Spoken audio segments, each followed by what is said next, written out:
La Réunion, on la surnomme l'île intense. Ce petit paradis français réputé pour ses sentiers et ses canyons est partagé entre mer et haute montagne. Deux décors majestueux que tout oppose, à commencer par le temps. Il suffit de se déplacer d'1 kilomètre à l'intérieur de l'île pour passer du ciel bleu à la tempête. C'est la bête noire des gendarmes chargés de secourir les vacanciers en détresse. Je vire à gauche, hop là. Un homme est blessé à la cheville, en pleine jungle, à 1000 mètres d'altitude, coincé dans un canyon. Les gendarmes du peloton de haute montagne n'ont que très peu de temps pour le secourir. Voilà, on est sur l'axe, 200 mètres. Nous sommes en milieu d'après-midi. La nuit tombe dans 4 heures et avec la pluie, la température d'habitude élevée descend très vite. Allez, premier à approcher. Problème, le temps se brouille davantage. L'hélicoptère ne peut aller plus loin. Les secouristes sont élitreillés à 3 km du blessé. Guy et Olivier sont déposés 20 mètres en contrebas, en pleine forêt tropicale. Le plus dur, c'était d'être approché au plus près. Je pense que là, le pilote a fait du bon boulot. Sans prendre trop de risques, on s'est bien rapproché de la victime. Mais les deux gendarmes doivent désormais repérer l'endroit où se trouve la victime, parmi les centaines de kilomètres de sentiers de la Réunion. On doit être pas loin de l'abri qui est mentionné là sur la carte. Voilà. Avec cette végétation luxuriante, il est difficile de trouver des points de repère précis. C'est un peu la particularité d'être projeté comme ça en hélico. En quelques minutes, tu te retrouves en pleine montagne, en pleine forêt, sur un sentier. Un peu loin de tout, mais c'est ce qui fait aussi le charme du métier. Guy et Olivier sont habitués à ce genre de situation, mais avec la météo, tout ne va pas se passer comme prévu. Après 1 heure de marche, ils découvrent le groupe de randonneurs et la victime. Bonjour, j'aimerais voir un peu là-dessus. Guy établit rapidement un premier diagnostic. Ça a craqué, ça a tordu dans quel sens? L'os du pied, enfin du tibia ici est parti par là. La cheville reste en plat. Tu l'as vu? Je ne l'ai pas vu, mais je l'ai bien senti décalé. L'homme ne peut plus marcher. On va quand même éviter à ce monsieur de poser le pied davantage parce que ça pourrait... C'est quoi ça pourrait l'aggraver supplémentaire. 1, 2, 3. Il faut l'évacuer vers l'hôpital de Saint-Denis. Problème, la pluie s'est encore intensifiée. Ces conditions météo extrêmes empêchent les gendarmes de joindre l'hélicoptère. Bravo Golf, sur la DIR 827, est-ce que tu me reçois? Tiens, tu peux tenir là. Pas de réponse et le temps passe. La nuit se rapproche. C'est bon devant, tu peux y aller, c'est toi qui dicte la vitesse. Les gendarmes décident d'évacuer la victime à dos d'homme pour gagner du temps. Ils espèrent trouver rapidement un endroit où la radio pourra passer. C'est bon derrière? Ok. Ce qui n'était au départ qu'une intervention pour une simple blessure se transforme en marche longue et périlleuse. Dans les sentiers escarpés de l'île, Guy et Olivier doivent se faire aider des amis du blessé pour éviter tout accident supplémentaire. C'est bon? Ouais, mais il faut tenir derrière. Tenez-moi encore. Ok. La pluie battante crée des coulées d'eau qui ralentissent leur progression. Pas tous les jours comme ça. Le plus dur, c'est pour lui. Il a froid. C'est de la patience, il faut y aller tout doucement. Dans cette course contre la montre, les secouristes décident d'emprunter les chemins les plus directs, quitte à traverser une rivière.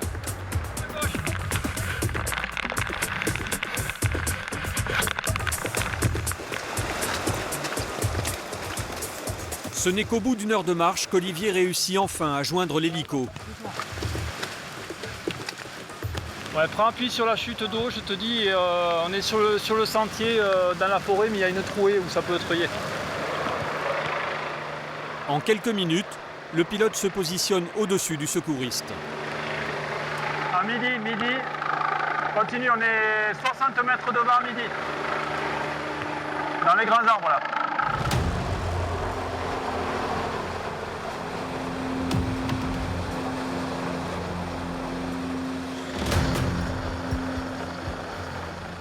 Dernière étape, faire grimper le blessé à bord et les secouristes.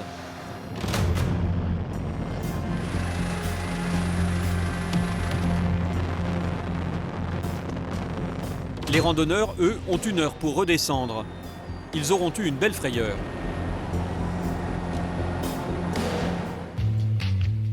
La Réunion, un petit paradis français au cœur de l'océan Indien, à 11 000 km de la métropole.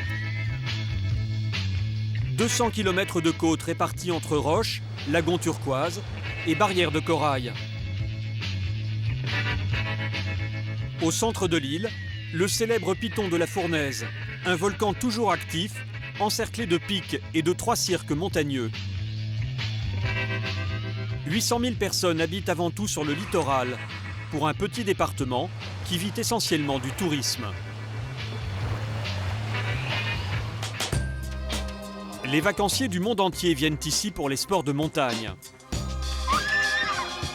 L'île est même devenue le premier spot mondial pour le canyoning. Super, c'est vraiment super chouette. Sauf que les vacances peuvent parfois tourner mal. Pour porter secours dans ces zones escarpées, l'île s'est dotée d'un peloton de gendarmerie de haute montagne. Encore 1 mètre. Près de 500 interventions par an, souvent dans des conditions très difficiles. Ouais, dépêchez-vous et vous dites aux médecins qui descendent avec les 2 sacs. Il y a une grosse pathologie là. Le docteur arrive, dites-lui que le docteur arrive là. Pour profiter des reliefs de l'île, certains repoussent toutes les limites. Base jump, wingsuit, McCoy prend tous les risques pour faire monter l'adrénaline. Plus du bonheur, parce que contrairement à ce qu'on peut penser, je me sens plus vivant en faisant ce genre de saut en fait. Cette proximité entre mer et montagne confère à La Réunion un climat exceptionnel. Près de 300 jours d'ensoleillement et des températures tropicales qui sur la côte ne descendent jamais en dessous de 20 degrés. Des conditions propices à la culture des plantes locales, parmi elles une spécialité, le zamal, du cannabis. C'est ce qu'on appelle un peu la mauvaise herbe réunionnaise. Ça met à peu près 10 mois à 1 an à pousser depuis la plantation de la graine jusqu'à la récolte. Et certains utilisateurs sont passés à la vitesse supérieure. Ils mélangent le zamal avec des médicaments de contrebande afin d'en multiplier les effets. Cette consommation génère un trafic international entre La Réunion et Madagascar, situé à quelques centaines de kilomètres de là. Tiens, 1 mètre. Ah ben voilà. Quand les gens prennent ça, ils se sentent pousser des ailes, et ils commettent des agressions, ils commettent des vols, ils n'ont plus aucune limite. Un paradis sous haute tension, des vacances à grand spectacle. Bienvenue sur l'île de La Réunion.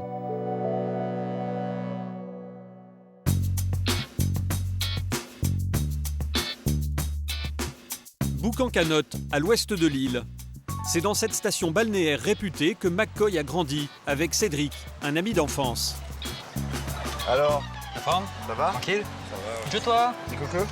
Après la mort d'un de leurs amis surfeurs lors d'une attaque de requins, McCoy et Cédric ont tourné le dos à la mer.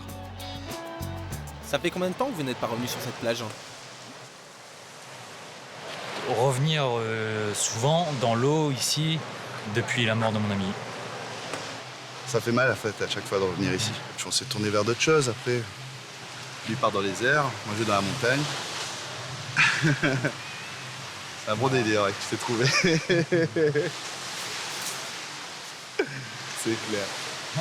Depuis la multiplication des attaques de requins, McCoy s'est trouvé une passion presque aussi périlleuse. Pour la découvrir, direction les montagnes, dans le sud de l'île. Entre 2 rendez-vous professionnels, il fait souvent une halte ici. Ce qu'il va faire est illégal, alors McCoy se fait discret. C'est sûr que pour attirer de moins la curiosité des personnes, surtout au niveau de la police, il est mieux de se préparer en bas, oui, c'est sûr. Parce que la discipline reste quand même, elle est tolérée, mais reste entre guillemets illégale. Jouer à cache-cache avec les gendarmes, un petit prix à payer pour une bien belle récompense. Ce qu'on va faire, c'est qu'on va passer sous le pont, donc sur le tablier. Un des meilleurs spots de l'île et un endroit que j'affectionne particulièrement parce que c'est là où j'ai fait mon premier saut. McCoy va se donner beaucoup de mal. Ça se mérite. Et ce n'est pas pour chercher un point de vue.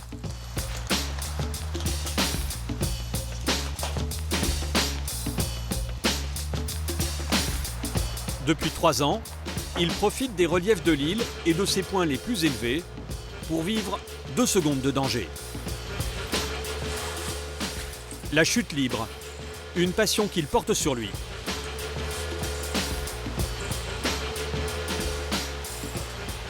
La sensation de voler est tellement intense qu'on peut plus s'en défaire une fois qu'on en a goûté. McCoy fait partie des meilleurs mondiaux d'un sport extrême, le base jump.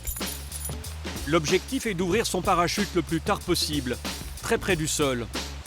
Un sport qui fait une dizaine de morts chaque année.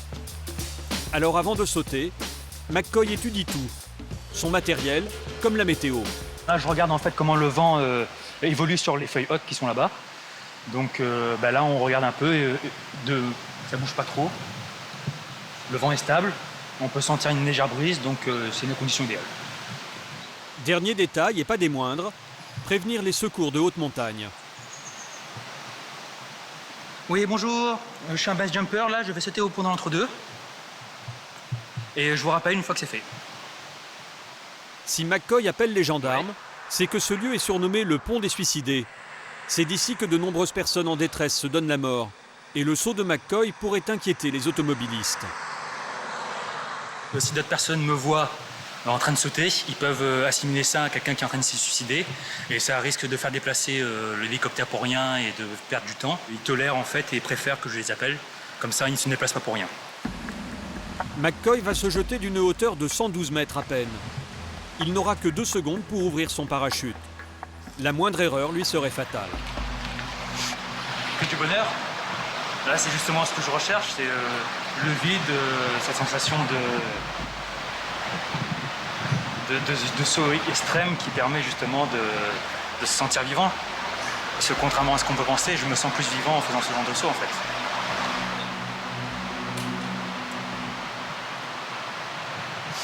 « 3, 2, 1, base !»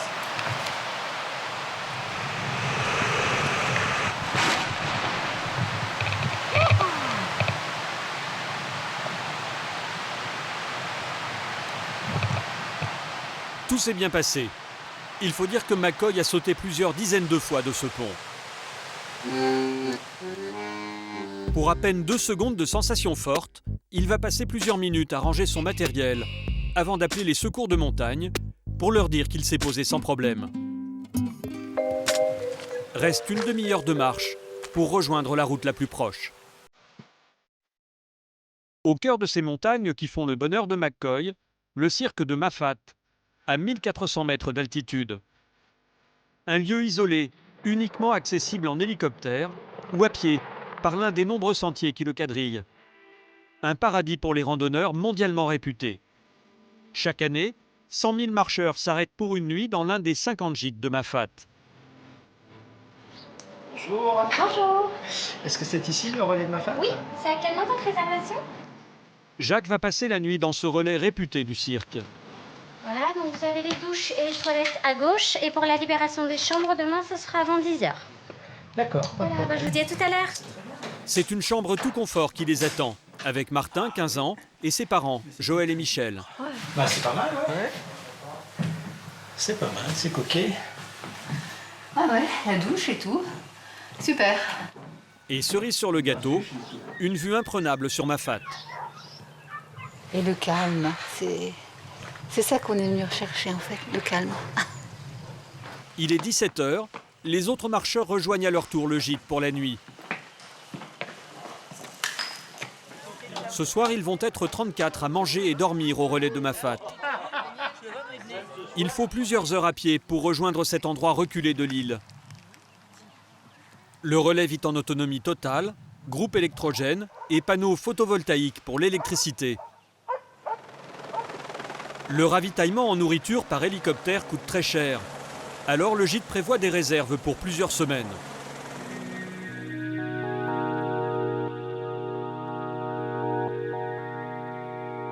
Il est 18h au cirque de Mafat.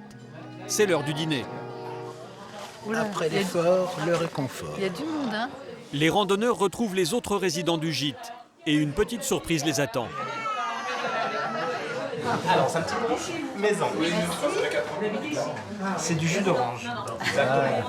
Allez, santé. Et vive Mafat.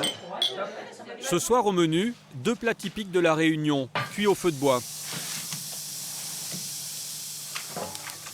Alors un carré poulet, c'est du poulet élevé ici même d'ailleurs. Mais aussi du rougail à base de saucisses fumées. Toutes ces spécialités réunionnaises sont confectionnées sur place. et font le bonheur des touristes. Alors, curry poulet. Génial. Rougail saucisse fumée. Ils apprécient déjà cette cuisine.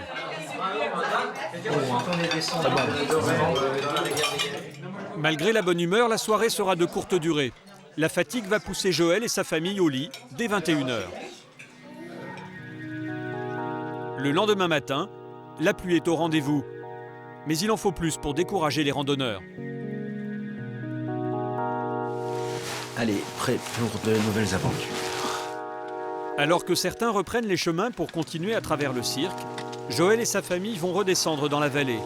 Pour eux, la randonnée se termine dans quelques heures.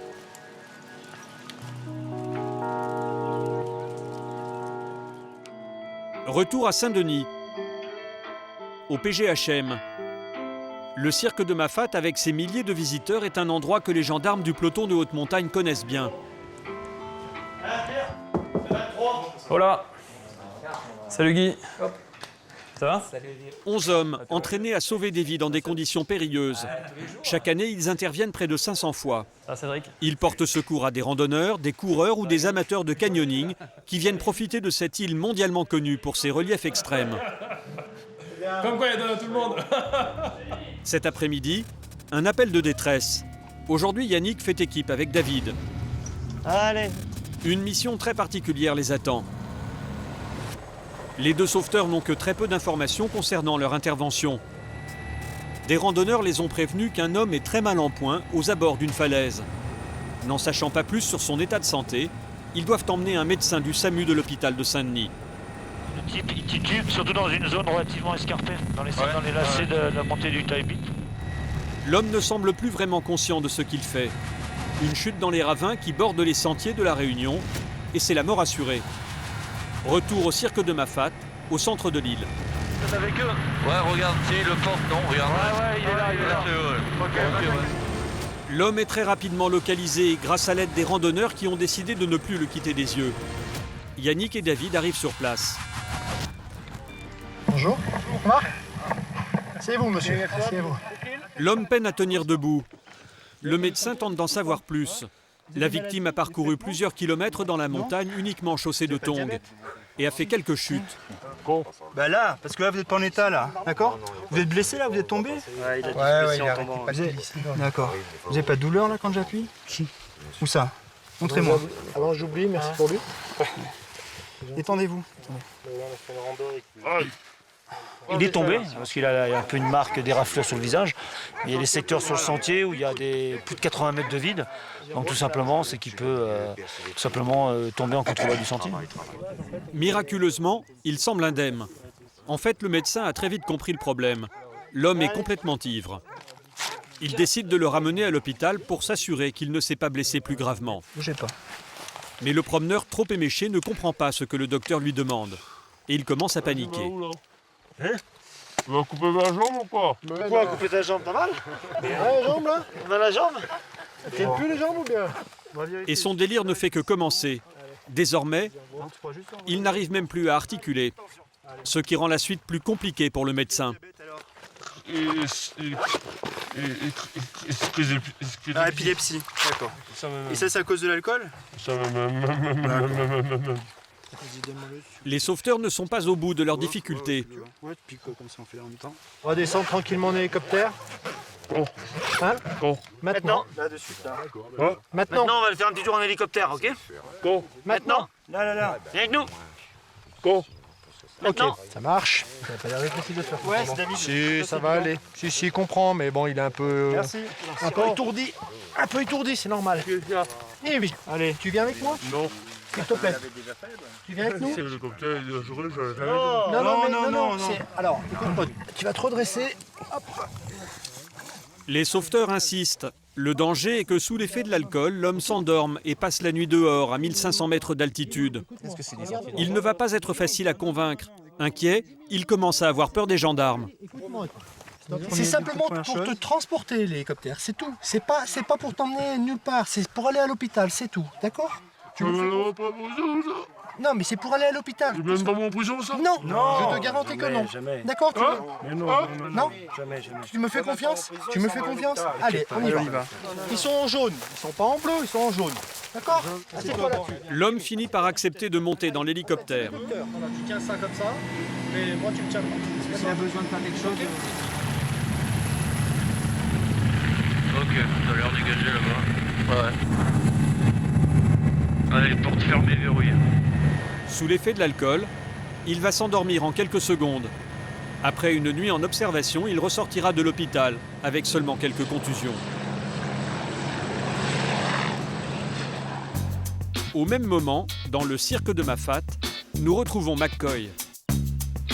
Aujourd'hui, avec son ami Bab, ils se sont lancés un nouveau défi. Donc voilà, notre terrain de jeu. Ils veulent faire un saut le long de la rivière des Galets, à l'extrémité du cirque. Un canyon géant au cœur de l'île, entouré de pics de montagne, culminant à près de 3000 mètres. Et donc on va faire une trajectoire en courbe en fait. On va rentrer légèrement dans le relief. Et ensuite on va tourner sur la droite pour passer ici au-dessus du kiosque. Un saut très périlleux. L'idée est de voler au plus près de cet observatoire, avant de faire une chute de 900 mètres vers le fond de la rivière. Dans la pratique de ce sport, chaque erreur peut être fatale. Les deux amis analysent le moindre danger. Le truc auquel il faudra faire attention, c'est que là devant nous, en fait, ça a une épaisseur. C'est pas juste un point comme ça. Donc comme on va arriver en fait avec une trajectoire piqueuse, donc descendante, il faudra faire attention à ne pas se faire avoir par le relief ici. C'est intéressant, c'est un bon challenge et apprendre. Quand on regarde ça, c'est vrai que c'est quand même un sacré terrain de jeu. Moi, la première fois que je suis venu ici, j'ai vraiment découvert la Réunion quand j'ai mis les pieds là-dedans. Quand j'ai fait mon premier vol ici, je me suis posé au fond de cette rivière et je me suis dit waouh, c'est ça la Réunion, quoi. Demain, ils s'élanceront dans les airs pour relever ce nouveau défi.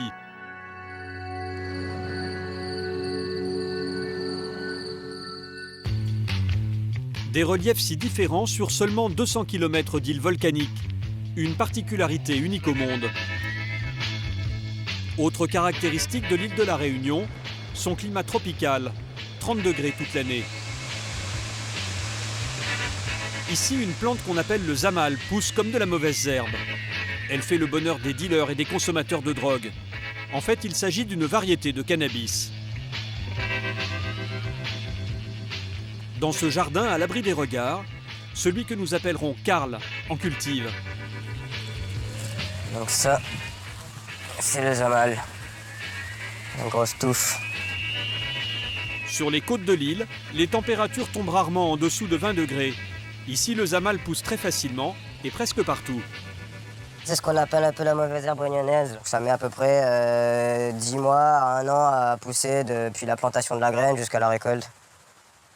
Karl passe beaucoup de temps à s'occuper de sa plantation illégale. Et malgré le climat favorable, il s'est créé une serre pour accélérer sa culture. L'aménagement est rustique, quelques tôles, une simple lampe et un équipement électrique artisanal. Donc ça commence comme ça avec une cloche, on fait des boutures. Et pour l'engrais, il a une recette maison. On utilise un mélange qu'on fabrique nous-mêmes de sang de poisson avec du guano de chauve-souris, du crottin de cheval, qu'on laisse macérer dans une grosse poubelle au préalable. Le but, accélérer la récolte. Alors donner beaucoup d'eau non plus, Karl produirait près d'1 kilo d'herbe par an. Oh, je pense que j'arrive quand même peut-être à 1 kg, 1,5 kg par an.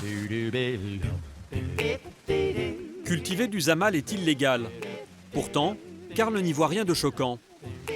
Pour lui, cette plante fait partie du patrimoine de l'île. D'ailleurs, Karl va nous le prouver dans un prestigieux jardin botanique. Un jardin des plantes a priori classique, mais à un détail près. C'est le jardin où il y a soi-disant toutes les plantes de la Réunion, de l'océan Indien. Normalement, il y a un pied ici. Au beau milieu du jardin, trône un gigantesque pied de cannabis, témoin d'une vieille habitude. Voilà, pour dire que maintenant ça rentre dans les mœurs locales. Le zamal semble donc être entré dans le quotidien des Réunionnais. Un guide touristique y consacre même 2 pages. Origine du nom, propriété et faits divers. C'est toute l'histoire du cannabis à La Réunion expliquée aux touristes. Mais La Réunion est un département français. Fumer et cultiver du cannabis est donc un délit.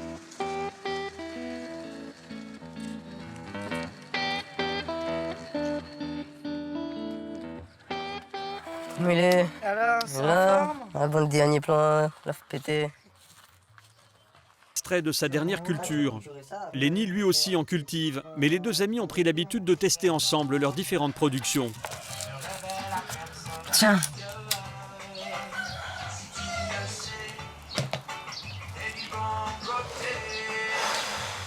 Donc voilà, tout le processus de la plantation artisanale du cannabis à La Réunion. De la bouture au pétard. Là, c'est du producteur au consommateur qui est aussi le producteur. Producteurs, consommateurs, les deux amis ont beau être conscients des risques qu'ils encourent, ils ne semblent pas vraiment redouter les autorités. Notre partie de la production, bon, nous, c'est une culture comme une autre. Hein. Il y en a qui plantent la vanille, il y en a qui plantent des ananas. Tout ce qui est vraiment typique, endémique de La Réunion, comme l'ananas Victoria, la vanille Bourbon. Ben, nous, on plante cette magnifique plante. C'est joli comme plante, non? Ciao, ciao! À La Réunion, certains consommateurs de drogue boostent l'effet du Zamal en l'associant à la prise d'autres substances.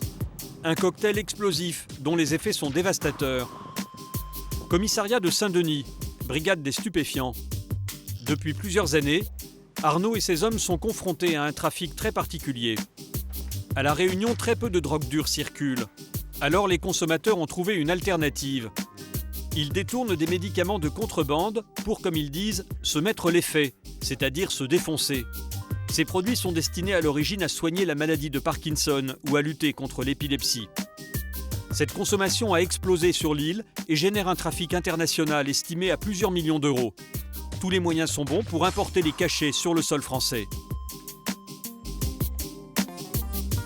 Ce sont des ananas en bois. Et comme on peut voir, effectivement, ils contenaient un sachet qui enveloppait des cachets. L'une des dernières saisies, 40 000 cachets dissimulés dans ces sculptures. Une preuve de l'ampleur du trafic. Arnaud est sur une grosse opération. Il s'apprête à faire tomber un réseau. Plusieurs interpellations sont prévues.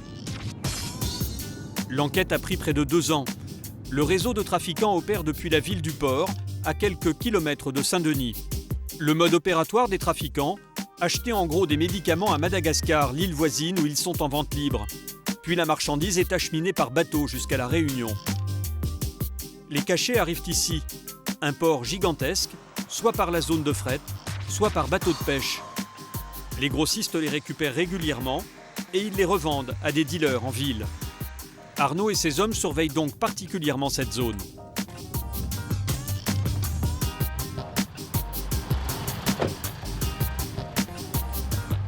C'est quelques mois de travail, effectivement, pour au final attendre un produit, attendre une information qui va nous arriver à tout moment, qui peut nous arriver à tout moment.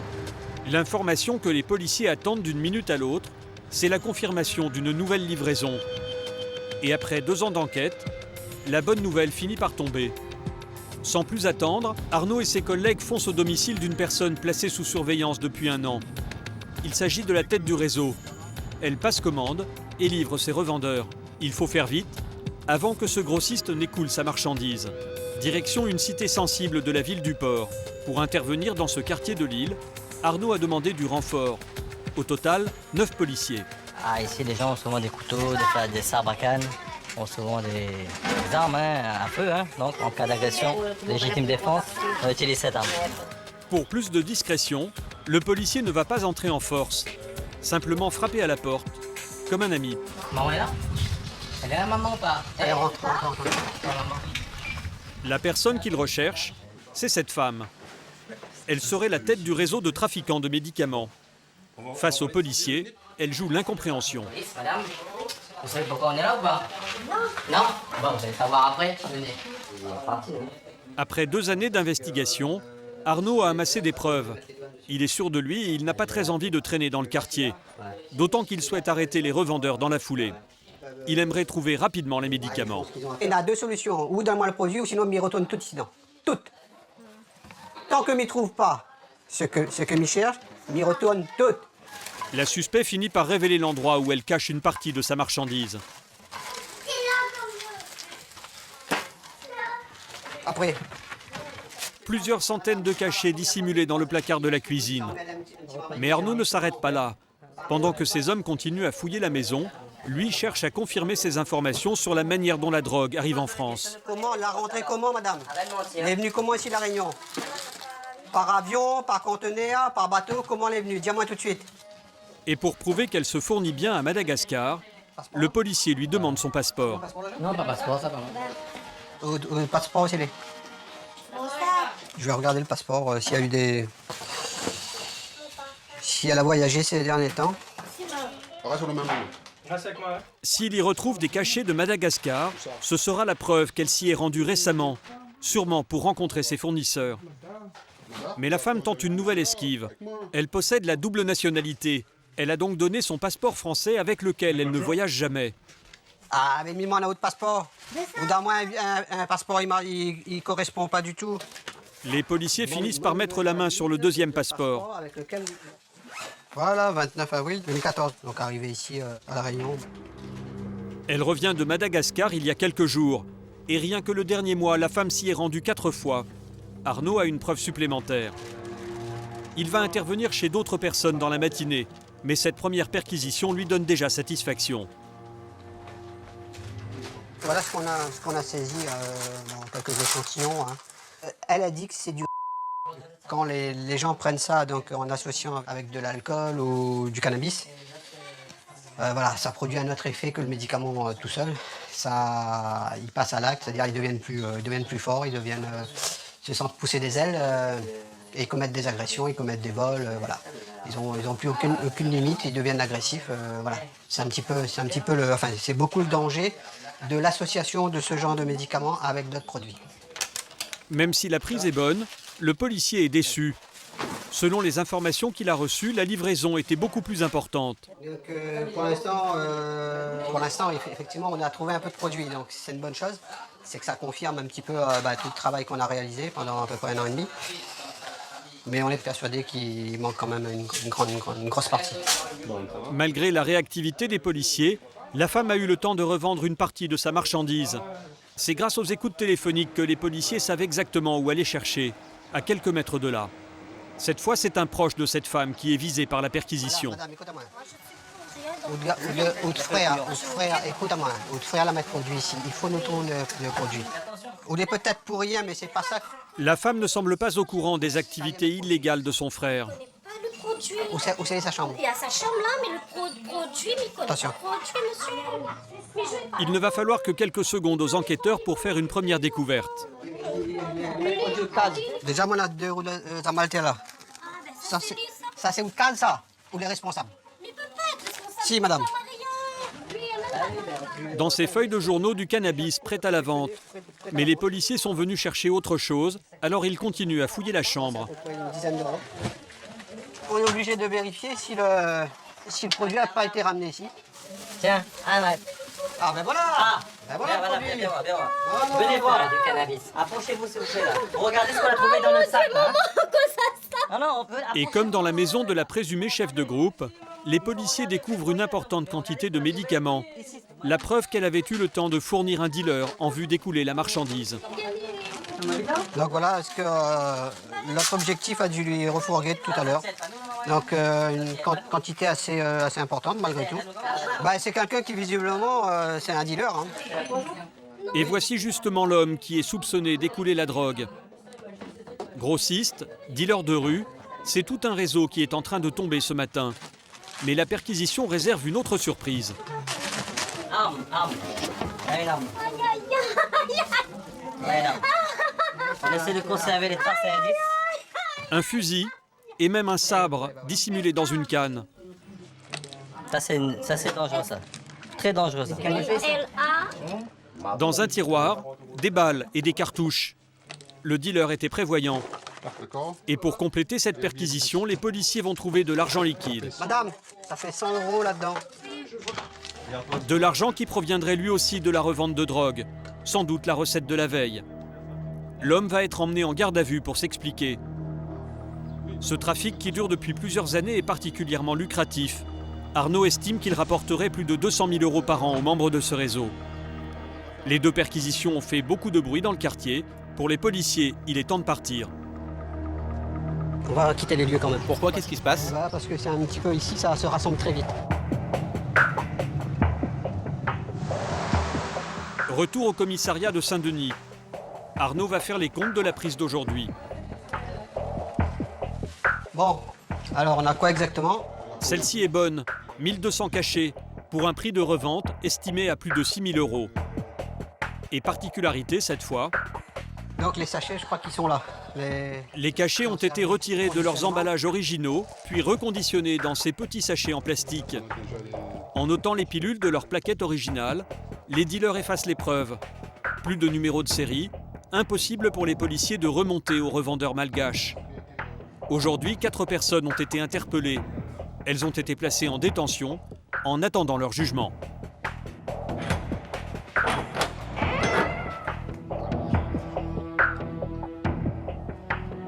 Pour cette contrebande de médicaments, les dealers risquent 5 ans de prison et 75 000 € d'amende.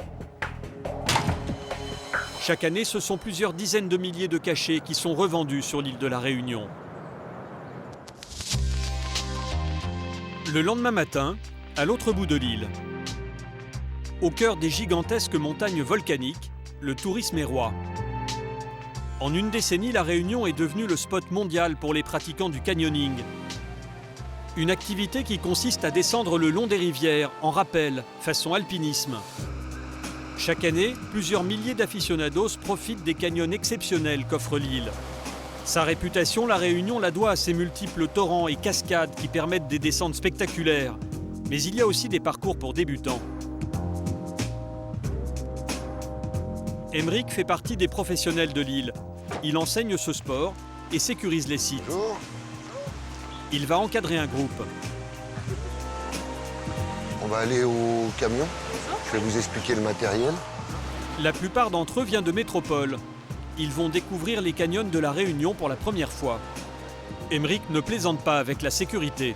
Il ne vous reste plus qu'à prendre un casque qui est fait pour protéger le cerveau, pour ceux qui en ont un. Un accident est vite arrivé. Alors en arrivant au point de départ, Emeric tient à mettre en garde tout le monde. Il est encore temps de renoncer. Le moins qu'on puisse dire, c'est que l'instructeur ne mâche pas ses mots. On va arriver dans l'eau en bas. Donc quand vous fléchissez les jambes pour prendre votre impulsion, il y a un jour, vous allez avoir les 2 pieds qui glissent en même temps, looping arrière, et tu t'atomises la tronche sur le rocher. Si tu n'as pas mis la cagoule, un plat sur l'oreille, tu vas te faire mal à un tympan. Tu regardes de l'eau, tu vas te faire mal aux yeux, un plat dans la figure. Tu rentres assis, un plat sur le cul, tu peux te faire mal à une vertèbre. Tu sors les bras, un plat là, tu es un peu fragile en haut, ça fait luxation de l'épaule. Ça va? Non, parce qu'il vaut mieux qu'une personne qui est particulièrement flippée arrête maintenant, plutôt que de vivre la sortie mal. Maintenant, il n'y a plus qu'à. Maintenant qu'on sait ce qui nous attend. En guise de mise en jambe, une descente en rappel d'une quinzaine de mètres. Objectif, rejoindre cette rivière en contrebas. Rien de tel pour faire monter la tension. C'est stressant. La pression, la pression. Et encore plus quand on n'est pas très à l'aise avec le vide. Je me dis que si elle y arrive, c'est chaud. Ah mais moi c'est le vertige, c'est terrible.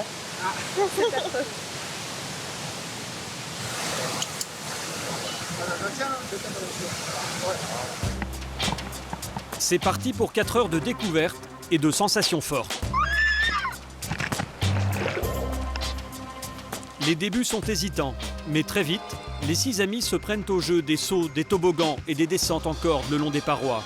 Emeric veille toujours à ce que la sécurité soit respectée. Vous décrochez pas trop tôt, parce que sinon si vous glissez, vous allez repartir. Le professionnel a lui-même été victime d'un accident, alors il a les yeux partout. Malgré la température de l'eau, 16 degrés, Ces jeunes n'oublieront jamais cette excursion en pleine nature. C'est cool, c'est beau, c'est rigolo les toboggans. La fatigue se fait sentir, mais pour tous, la satisfaction est là. J'en ai chié. Ah ouais? C'est qu'elle a eu trop peur, voilà. C'est ça. Mais elle a réussi, quoi. Des petites peurs? Ouais, des petites frayeurs, mais bon, je suis allée au bout, donc ça va. Super, c'est vraiment super chouette. Reste quelques minutes de marche pour retourner aux voitures, puis il faut passer à la caisse. 55 €, c'est ça? Ah, des pièces. Oh, si tu veux compter. 55 € par personne, 330 € pour tout le groupe. Cela fait 18 ans qu'Emeric pratique ce sport. Ses sensations fortes, il les recherche depuis son enfance. Mais même avec 40 ans d'entraînement derrière lui, les descentes très compliquées de la Réunion ont failli lui coûter la vie. Septembre 2013, alors qu'il chemine le long d'un canyon, accompagné de plusieurs personnes, une pierre lui tombe sur la tête. Ce jour-là, l'un des pratiquants a filmé toute la scène. Ce qui s'est passé, c'est qu'une personne derrière de l'équipe, elle a décroché un caillou de cet endroit-là. Et moi, je l'ai pris plus de 120 mètres en dessous, ici, là. Il m'a juste effleuré la tête. Mais bon, effleuré, c'était déjà pas mal, quoi. La pierre a chuté plus de 100 mètres avant de lui toucher la tête. Emeric va perdre connaissance, suspendu à sa corde. Les secouristes prennent rapidement conscience de son état. La blessure est grave. Voilà, en fait, le choc a eu lieu là. Mais en fait, du coup, le casque a encaissé le choc. Mais comme lui, il ne s'est pas déformé, c'est plutôt mon crâne qui s'est déformé en dessous, quoi. Et du coup, j'ai eu un enfoncement de la boîte crânienne là. Et donc, fracture jusqu'à chaque oreille, fracture du plancher orbital. Il est très rapidement transporté en métropole pour être soigné dans un hôpital spécialisé. Et il lui faudra plusieurs mois pour récupérer toutes ses facultés. Les gars, ils ont remonté la boîte crânienne, rattaché les bouts avec 9 plaques en titane. Et puis je m'en sors bien, je pense que j'ai été bien opéré et puis j'ai pas de séquelles, quoi. Le cerveau est pas touché, je suis toujours aussi abruti qu'avant, quoi. Donc tout va bien? Ouais, ça va. Des accidents comme celui d'Emeric sont la hantise des sauveteurs. En 2010, les canyons de la Réunion ont fait 3 morts.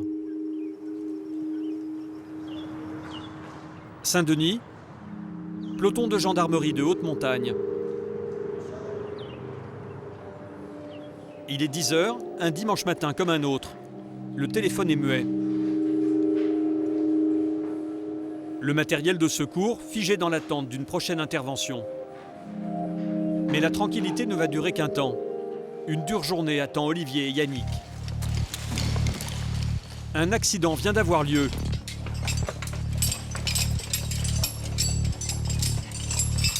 Yannick ne dispose que de très peu d'informations pour l'instant. On a un secours dans un canyon. On n'a pas trop d'éléments parce que le téléphone passe très mal. Et donc on va médicaliser l'intervention avec un médecin du SAMU. Pendant que Yannick et Olivier se préparent, les pilotes sortent l'hélicoptère pour gagner de précieuses minutes.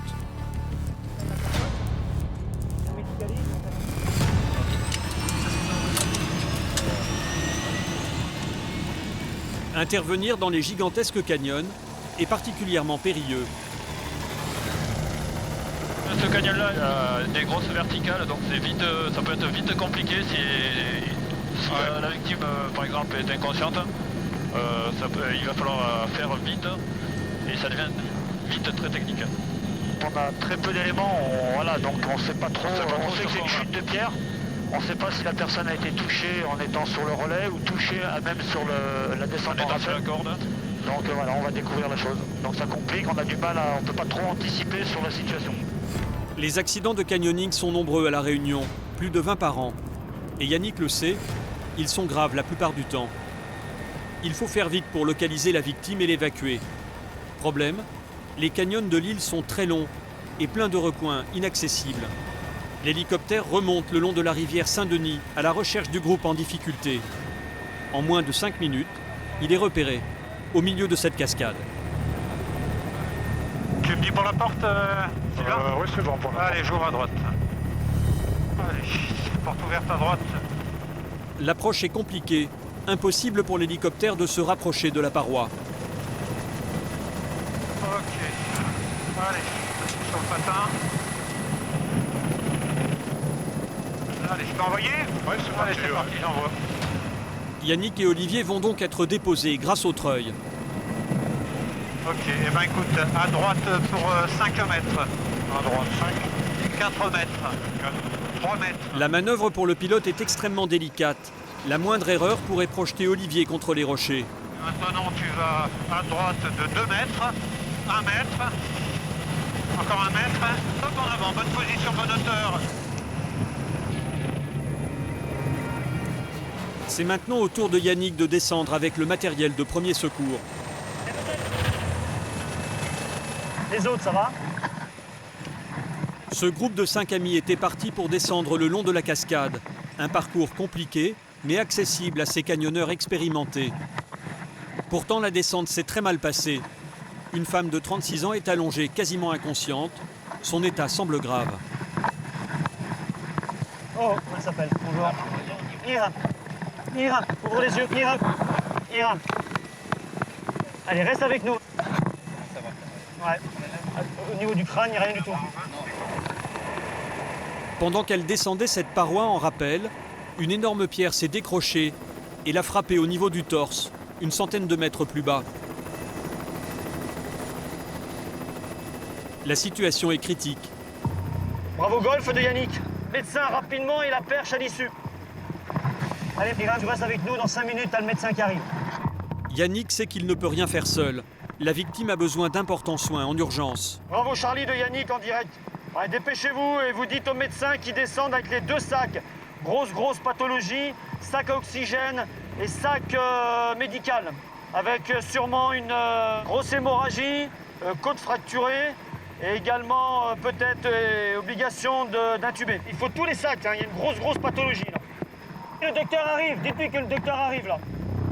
Il va falloir évacuer tout le monde rapidement. Le risque qu'un autre rocher se décroche est toujours présent. Il y en a un qui regarde en permanence s'il n'y a pas des chutes de pierre, ok? Mais la victime n'est pas transportable en l'état. L'hélicoptère est parti chercher le médecin sur le toit de l'hôpital. Chaque minute compte. La jeune femme est gravement touchée.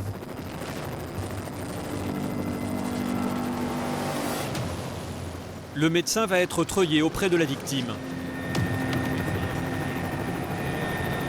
On va peut descendre aussi avec les sacs parce qu'apparemment il y a une grosse pathologie, il faudra peut-être l'intuber.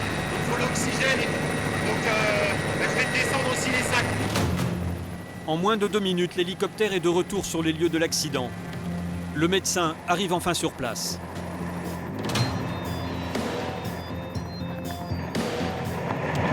Oui, c'est passé quoi? Grosse pathologie. Attends. Chute de gros cailloux dans le dos. Elle a du mal à respirer. Tout de suite, il commence les soins d'urgence. Yannick, de son côté, tente de détourner l'attention des amis de la victime qui sont en état de choc. Essayez de mettre toutes vos cordes dans les bidons déjà, dans les sacs. Ça vous occupe. Voilà, remettez tout dans les sacs pour l'instant. À quelques mètres de là, la situation s'est aggravée. Au bout de quelques minutes, le médecin, impuissant face à la gravité de la blessure, ne peut que constater le décès.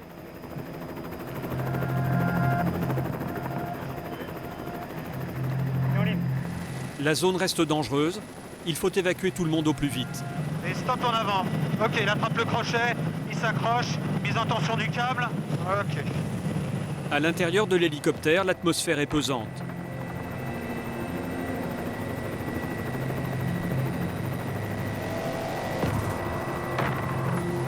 Retour à l'hôpital de Saint-Denis, où le corps est acheminé. C'est ici que les amis de la victime vont être pris en charge par les médecins. Pour les hommes du PGHM, la mission s'arrête là. Malgré ses 15 ans d'expérience, Olivier est toujours touché par les pièges que peut tendre la montagne. C'est sûr que c'est pas facile à gérer envers les témoins qui eux connaissaient très bien la victime, dont un corpus. Et, donc être confronté à la mort, c'est jamais facile. Voilà. La Réunion est le royaume des sports extrêmes. Heureusement, les accidents sont rares et nombreux sont ceux pour qui l'expérience des montagnes reste un moment très fort. Le lendemain, 8 h du matin, nous retrouvons McCoy, le pro de la chute libre. Avec son ami Bab, il s'apprête à relever le défi qu'ils se sont lancés. Ça va, Bab? Ça va? Tranquille? Très bien, faisons doucement. C'est parti donc. Une chute de 3000 mètres, le long d'un canyon de 33 km. Ils vont frôler des pics, des parois. Leur discipline du jour s'appelle la wingsuit. Elle est très dangereuse, mais les deux hommes sont confiants. On se connaît, c'est pas la première fois qu'on saute ensemble. Donc, dans l'absolu, on est quand même assez confiants, on sait que ça va bien se passer. Je dirais qu'à ce moment-là de la préparation, c'est toute la concentration qui prime que l'appréhension. Plutôt comme l'a dit McCoy, l'idée c'est à ce moment-là surtout envie de bien faire et surtout d'appliquer à la lettre le briefing qu'on s'est donné. Le principe est simple. Ils vont voler grâce à une combinaison particulière qui leur donne des ailes. La position de vol consiste à ouvrir bras et jambes. Et ensuite, c'est du coup le tissu entre nos jambes plus notre vitesse va générer une vitesse de déplacement qui va nous permettre de créer de la portance et donc de se déplacer et de voler presque comme des oiseaux. Une fois déployés, cette combinaison leur permet de planer à plus de 200 km/h pendant plusieurs minutes. Et donc après, c'est parti pour le grand vol. McCoy et Bab vont être acheminés en ULM, chacun de leur côté. Afin de rejoindre son point de chute, McCoy va survoler des paysages à couper le souffle.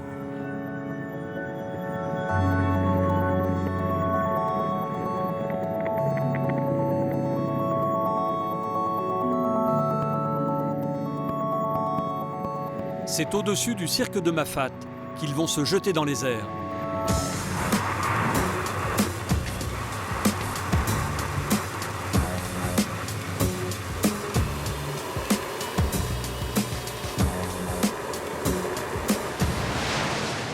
À plus de 200 km/h, McCoy survole un pic et l'observatoire de très près.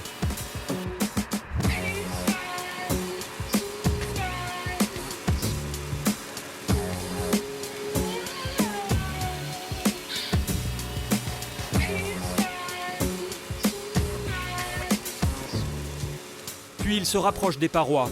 Le vol dure près d'1 minute, une éternité. Défi relevé. Reste à rejoindre la côte depuis le fond de la rivière des Galets. Bab, le spécialiste, est satisfait du saut de son ami. Il s'est bien comporté en l'air? Impeccable. Parfait. McCoy lui aussi est heureux de ce vol. Bah super, très bon vol, conditions idéales. Et on a pu faire ce qu'on voulait, donc au top. Une réussite? Une bonne réussite, oui.